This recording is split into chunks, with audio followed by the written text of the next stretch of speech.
In this episode, I'm going to show you how to make a grilled panini sandwich without a panini maker.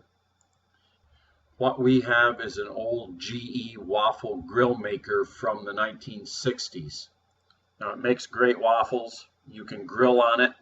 However, because it has an articulated hinge that I'll show you in a few minutes, you can actually make a panini sandwich with it. And if you don't have one of those old ones kicking around the kitchen, you can use a brand new Black & Decker unit. It looks identical. It probably functions identical to the old GE unit. So here is how we make our favorite panini sandwich. Here are the simple ingredients. You have to have panini bread, of course, a Roma tomato, some ham. We like Shalen ham, some cheese, and we're using Swiss cheese. And then we're using Hellmann's light mayo, but you could use Miracle Whip if you wanted to. And for a touch of sweetness, instead of just plain mustard, we're using French's honey mustard, the dipping sauce. Now here is our GE A2G48T, they called it. It's a grill waffle baker, and we've had it forever, and it still works just as good as it did way back when. When you open it up, you've got the interchangeable grill plates. In this case, that's just the grill. Then, of course, if you were to turn them over, you've got the waffle plate, and it makes pretty darn good waffles too. And here is the secret to making a panini. You have to have articulated hinges. And 50, 60 years ago, GE put those articulated in so that you could grill a sandwich. So the first thing you got to do is you turn it on and the light comes on. Then you set your temperature to high because you got to have it good and hot to make the panini correctly. So to start to make the sandwich, you got to start with the bread.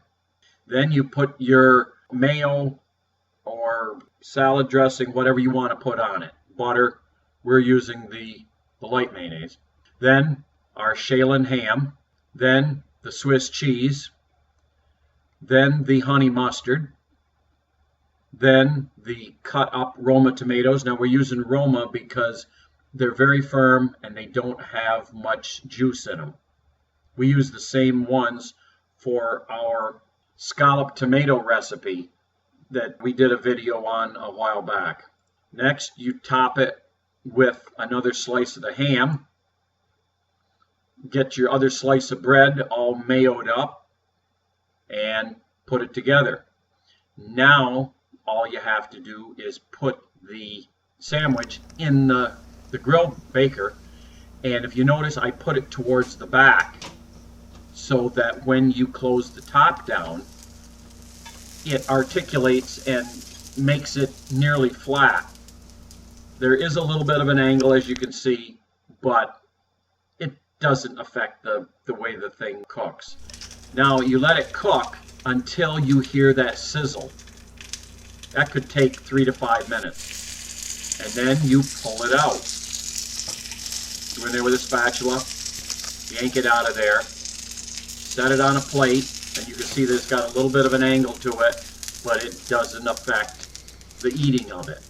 And you want to let it cool a little bit because that puppy's hot.